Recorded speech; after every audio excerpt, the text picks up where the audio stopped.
Now we're going to speak about the principles of design. Principles, as we all know, are rules.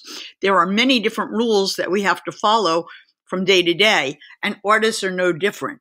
Sometimes artists break the rules on purpose, but in most cases, they follow the rules that we're about to go over, because these rules help the viewer to be able to understand the artwork better, therefore making the communication that the artist has with the viewer more successful.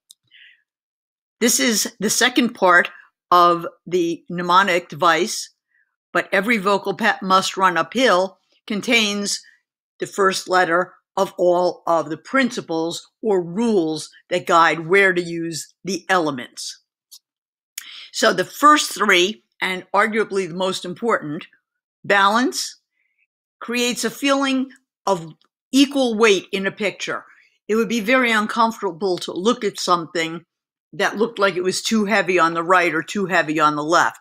Sort of like when you walk into a room and there's a picture that's not straight on the wall. It can be very annoying. So balance is one of those things that artists have to pay attention to. Now, you should know that artists don't have to make the picture exactly the same on both sides. Take a look at this picture. It's not exactly the same on both sides. In fact, there's a kind of balance where nothing is different on both sides of a center vertical. And that's a very different type of balance. But what we need to do is, as artists, make our viewers feel comfortable in our picture.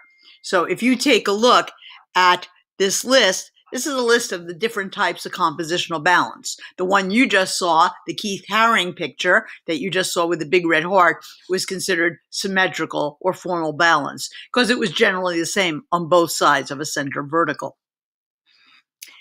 Emphasis. This is also by Keith Haring, by the way.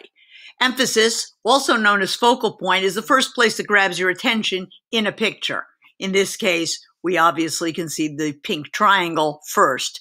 That is a really, really killer area of emphasis.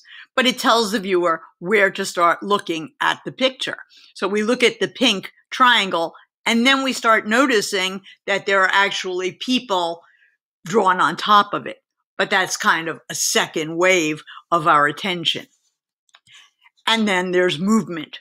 Movement is referred to as eye movement sometimes, but it's the way our eyes move around a picture.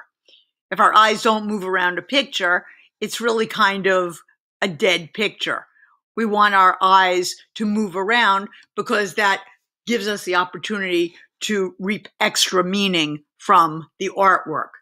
All right. And there are different kinds of eye movement depending on what kind of composition you're using, symmetrical, radial, or asymmetrical.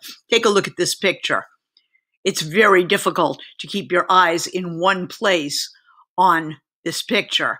That's because this artist who took this photograph has created really effective eye movement.